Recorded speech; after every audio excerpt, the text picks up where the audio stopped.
नमस्कार विद्यार्थी मित्रांनो, पोस्ट ऑफिसच्या या स्कीम बद्दल जाणून तुम्ही थक्क व्हाल, कारण की ही स्कीम कमी बचत आणि भविष्यात उच्च परतावा देणारी स्कीम असणार आहे।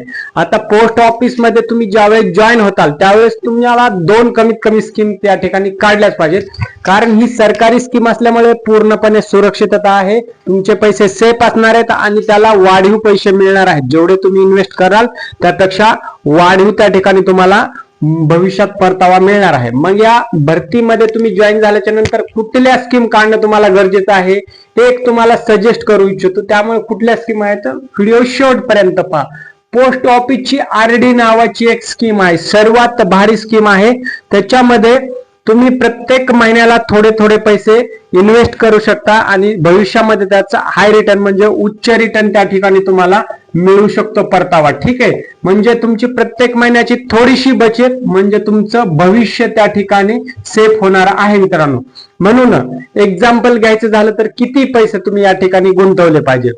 साधारणपणे आता पोस्ट ऑफिस मध्ये तुम्ही जॉईन झाल्याच्या नंतर पहिली पगार आली की बाकीचे तुमचं काही बाईक असेल, मोबाईल असेल, या गोष्टीवर खर्च करायलाही पाहिजे, परंतु त्यातून थोडीशी सवलत काढून थोडे पैसे शिल्लक ठेवून ही आरडी नावाच्या स्कीम मध्ये पोस्ट ऑफिसच्या जर तुम्ही पैसे गुंतवले, समजा तुमचा पगार 25,000 आहे, ठीक आहे, याच्यामधले एक 5 ते 10% म्हणजे साधारणपणे एक 2 ते 2,500 या ठिकाणी आरडी मध्ये तुम्ही इन्व्हेस्ट केले तर साधारणपणे 5 वर्ष कन्सिडर करा की 5 वर्ष या ठिकाणी स्कीम आहे, 3 वर्ष 3,000 तुम्ही या ठिकाणी इन्व्हेस्ट करताय, म्हणजे 1.8 2 लाखाच्या आसपास तुम्ही स्वतः बचत केलेली या ठिकाणी जमा होणार आहे। ही फक्त बचत आहे, तुम्ही जे की भरत आहात पर मंथ, ठीक आहे, त्याच्यावरती इंटरेस्ट लागून ती ऑल ओव्हर अमाऊंट ही 2 लाख प्लस तुम्हाला त्या ठिकाणी मिळणार आहे। म्हणजे काय, तुमची महिन्याची थोडीशी बचत तुमचं भविष्यात हाय रिटर्न देणारे ठरणार आहे, ज्याचा उपयोग तुम्ही भविष्यामध्ये मोठ्या प्रकारचा मोबाईल, काही फंक्शन असेल, घर असेल किंवा ट्रॅव्हलिंग असेल, अशा वेगवेगळ्या कामासाठी किंवा तुमच्या स्वतःवर तुम्ही खर्च करू शकता। तुमचे जे फ्युचर प्लॅन असतील त्यावर तुम्ही नक्कीच खर्च करू शकता आणि हा कालावधी जास्त नाही, 5 ते 10 वर्षामध्ये तुम्हाला हाय रिटर्न मिळू शकतात। परंतु आता डिपेंड करत आहे की तुम्ही या ठिकाणी किती पैसे इन्व्हेस्ट करतात, 2,000, 3,000, 5,000, 10,000, ठीक आहे, तुमच्या प्लॅनिंग नुसार तुम्ही या ठिकाणी पैसे इन्व्हेस्ट करू शकता। मग आता विषय येतो, ही स्कीम जी आहे ती सेफ आहे का? लक्षात घ्या, पोस्ट ऑफिस भरतीमध्ये आता निवड प्रक्रिया सुरू आहे, त्याच्यामध्ये निवड झाल्याच्या नंतर किंवा अगोदरही तुम्ही त्या ठिकाणी आरडी नावाच्या फंडामध्ये जर टाकला, आरडी केले, आरडी म्हणजे काय, थोडक्यात रिकरिंग डिपॉझिट, ठीक आहे, तुम्ही जे पैसे भरता त्याला एक स्पेसिफिक इंटरेस्ट लागून तुम्हाला ते भविष्यामध्ये पैसे रिटर्न मिळणार असतात, त्यामुळे त्याला आरडी। आता हे आरडी केल्याचे फायदे काय ते पाहणं गरजेचं आहे। आरडी ही दर महिन्यामध्ये तुम्ही थोडे थोडे पैसे या ठिकाणी तुम्ही सेव्ह करत असतात, त्यामुळे पैसे बचतीची सवय लागते, सर्वात मोठा फायदा। त्याच्यानंतर फायदा नंबर 2, भविष्यामध्ये याचे उच्च रिटर्न तुम्हाला या ठिकाणी मिळणार आहेत। त्यानंतर फायदा क्रमांक 3 जर पाहायचा झाला तर ही सरकारी स्कीम आहे, सरकारी म्हणजे याच्यामध्ये कुठलाही फ्रॉडपणा नाही आणि ही सेफ स्कीम आहे, ठीक आहे, म्हणजे अगदी सुरक्षितपणे तुमचे या ठिकाणी पैसे राहणार आहेत।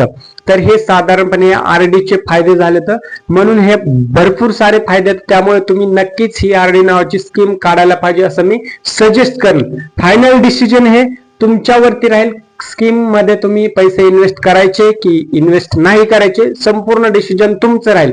परंतु काही विद्यार्थ्यांना ह्या गोष्टी माहीत नसतात किंवा त्याचे फायदे नुकसान किंवा भविष्यामध्ये हाय रिटर्न देणारे कसं इन्व्हेस्टमेंट गॅजेट्स तयार करायचे हे कोणाला जर माहीत नसेल, त्या दृष्टीने फक्त हा सांगण्याचा मुद्दा आणि व्हिडिओचा मुद्दा आहे, ठीक आहे। आता पुढे जर चला जाऊया, या ठिकाणी नंबर 2 चा पॉइंट आहे पीपीएफ, पब्लिक प्रोव्हिडंट फंड। ही एक चांगल्या प्रकारची स्कीम आहे, या ठिकाणी तुम्ही ह्याच्या चक्रवाढ व्याज म्हणजे कंपाऊंड इंटरेस्टने या ठिकाणी पैसे तुम्हाला मिळणार आहेत मित्रांनो, ठीक आहे, त्याला आपण पीपीएफ म्हणतो, पब्लिक प्रोव्हिडंट फंड। या ठिकाणी जर तुम्ही 4,000 किंवा 5,000 या ठिकाणी इन्व्हेस्ट केले पर मंथ तर पुढे भविष्यात त्याचे डायरेक्ट कंपाऊंडिंग इंटरेस्टने तुम्हाला पैसे मिळायला सुरुवात लागते। साधारणपणे तुम्ही 5 जेवढे वर्ष या स्कीम मध्ये पैसे गुंतवून ठेवाल तेवढा तुम्हाला या ठिकाणी परतावा मिळेल, म्हणजे पोस्ट ऑफिस मध्ये आरडी आणि पीपीएफ ह्या अशा दोन स्कीम आहेत. त्याच्यामध्ये हाय रिटर्न्स मिळण्याचे आणि सेफ सुरक्षित तुमचे पैसे या ठिकाणी राहणार आहेत. म्हणून दोन्ही पैकी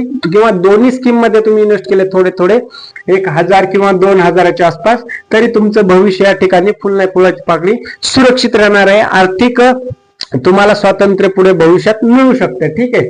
त्याच्यानंतर तिसऱ्या पॉइंटवर यायचं झालं, नोकरी लागलेल्या विद्यार्थ्यांनी काय करायचंय.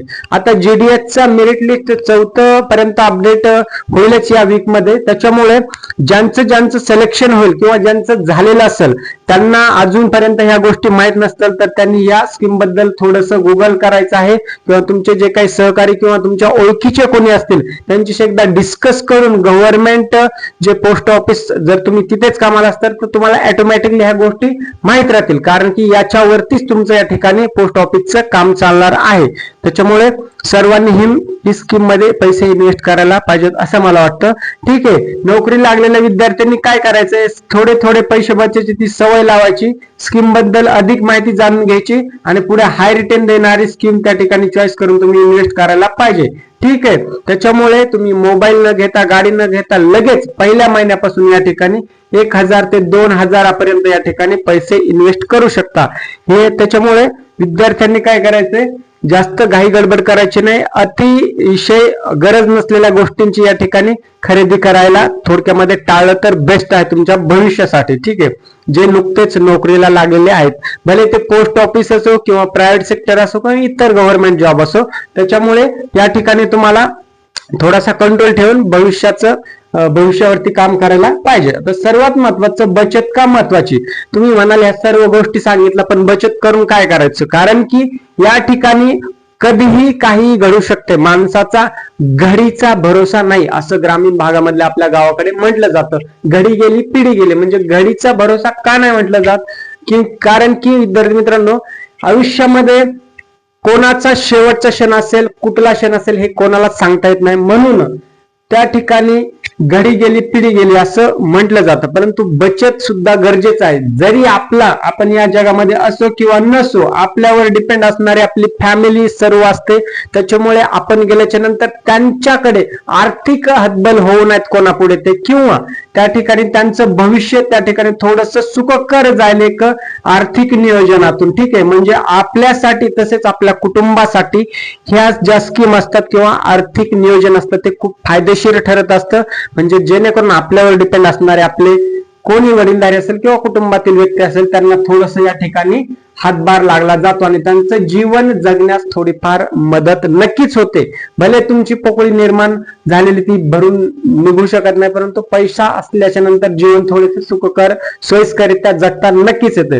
म्हणून ही बचत महत्वाची आहे. तर दुसरा पॉइंट म्हणजे बचत आणखी का महत्वाची, या ठिकाणी मेडिकल इमर्जन्सी असू शकते किंवा घरामध्ये काही कार्यक्रम असू शकतात, फंक्शन असू शकतात, किंवा अजून तुमचं काही एखादी नवीन वस्तू घ्यायची असते. वेगवेगळ्या कारणामुळे या ठिकाणी तुम्हाला ही बचत जर असेल तर तुम्ही वन टाइम मध्ये घर घेऊ शकता, गाडी किंवा तुमचं मोबाईल, किंवा ट्रॅव्हलिंग जर तुमचं हॉबी असेल किंवा स्वप्न असेल, अदर कंट्रीज मध्ये फिरायचं, ह्या गोष्टी याच्यातूनच करू शकता. परंतु यासाठी तुम्हाला थोडासा वेळ म्हणजे टाइम द्यावा लागेल मित्रांनो. आणि या टायमाच्या नंतर तुमचं एक प्रत्येक स्वप्न प्रत्येक वेळेवर पूर्ण व्हायला नक्कीच मिळेल. म्हणून सांगायचा मुद्दा एवढाच की या ठिकाणी बचत करा, काही स्कीम मध्ये पैसे इन्व्हेस्ट करा आणि सखोल चौकशी करून स्वतःच्या अनालिसिसनेच निवडा. मी म्हणत आहे म्हणून नाही, फक्त सजेशन याच्यासाठी की तुम्हाला काही गोष्टी माहित नसतील तर माहिती करून देण्याचा मी या ठिकाणी प्रयत्न केलेला आहे.